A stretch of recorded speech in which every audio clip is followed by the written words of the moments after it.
O presidente acaba de chegar. Ok.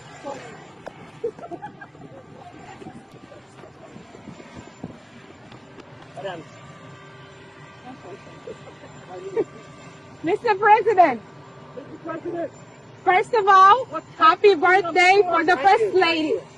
We have 6 ones. Yeah, Mr. President, you just shared on your social media about the great news for Africa. Can you tell more for the African people? Everybody's so excited. We do. We have a great news, I believe, coming up with Rwanda and the Congo. And I think you're going to be seeing peace in Rwanda and the Congo and a few other nations right around.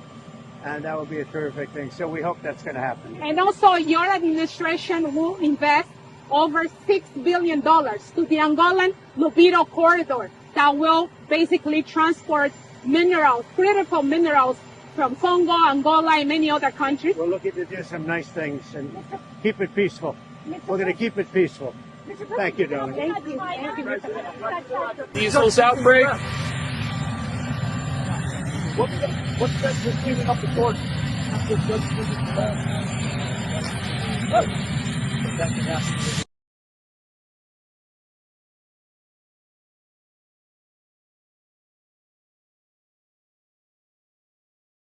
Je viens vous annoncer ce jour, en qualité de garde des Sceaux de la République et ministre de la Justice de la République démocratique du Congo, que l'auditeur général des FARDC a déposé ce 30 avril 2025 auprès du bureau du Sénat congolais le réquisitoire tendant à obtenir l'autorisation de poursuite, mais aussi de levée d'immunité contre l'ancien chef d'État, mais en sa qualité de sénateur à vie, M. Joseph Kabila Kabange, pour trahison, participation au mouvement insurrectionnel, crime de guerre et crime contre l'humanité.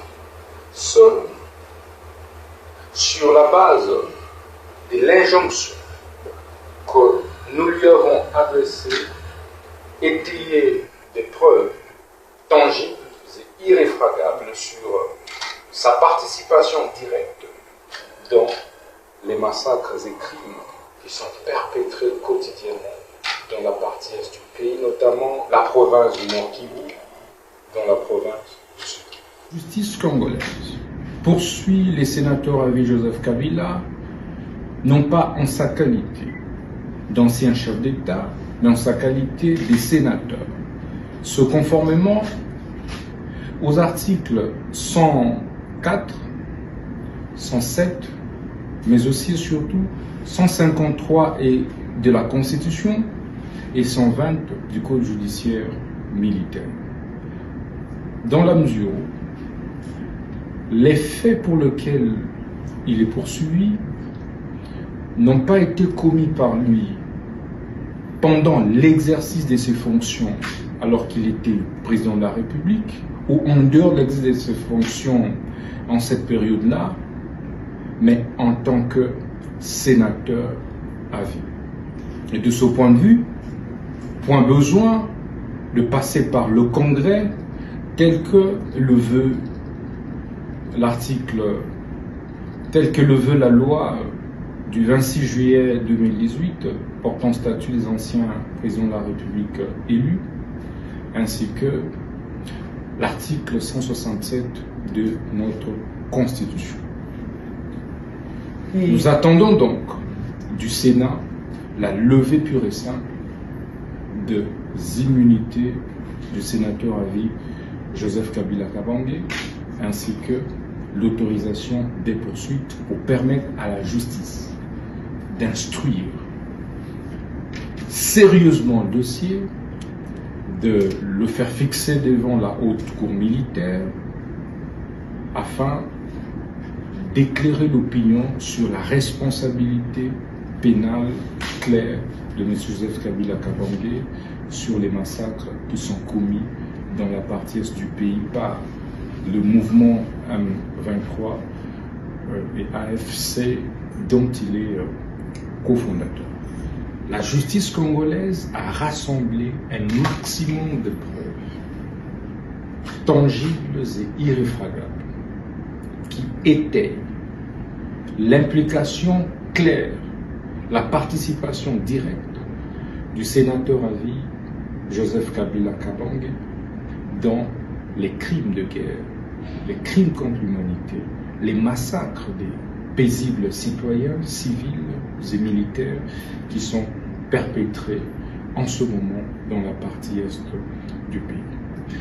Nous invitons et donc l'ancien chef d'État et sénateur à vie Joseph Kabila à venir affronter sa propre justice, la justice congolaise, de présenter ses moyens de défense et permettre à la justice de se prononcer en toute responsabilité. Au cas contraire, dans tout état de cause, les lois congolaises prévoient des mécanismes et procédures pour faire aboutir de tels procès, en sa présence ou en son absence.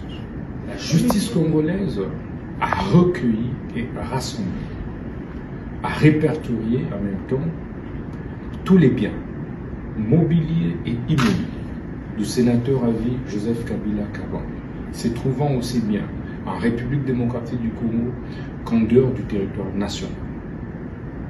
La procédure étant en cours, la justice attend l'autorisation expresse de poursuite, mais en même temps la levée de ces immunités pour que des saisies conséquentes à titre préventif et conservatoire soient opérées conformément aux lois de la République. Aujourd'hui, il n'y a que le Rwanda qui prétend ne pas être présent en République démocratique du Congo.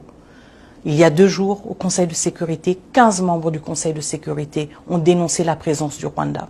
Il y a quelques semaines, le groupe d'experts des Nations Unies a publié un rapport accablant qui parle de plus de 4000 troupes rwandaises sur le territoire souverain de la République démocratique du Congo. Des troupes qui tuent, des troupes qui pillent nos ressources naturelles, parce que ce même rapport parle de 150 tonnes de coltan exploités et transférés vers le Rwanda de la République démocratique du Congo par les forces armées rwandaises et exportés sur les marchés internationaux sous l'étiquette du Rwanda.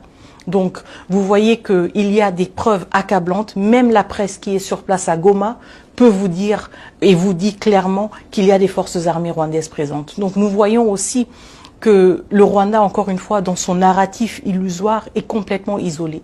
Le monde est conscient du fait qu'il s'agit maintenant d'un conflit armé entre 2 États et pas d'un conflit armé interne. Et c'est pour cela que notre plaidoyer pousse justement pour que les uns et les autres prennent leurs responsabilités, pour que ceux qui ont permis au président Kagame d'en arriver si loin le tiennent redevable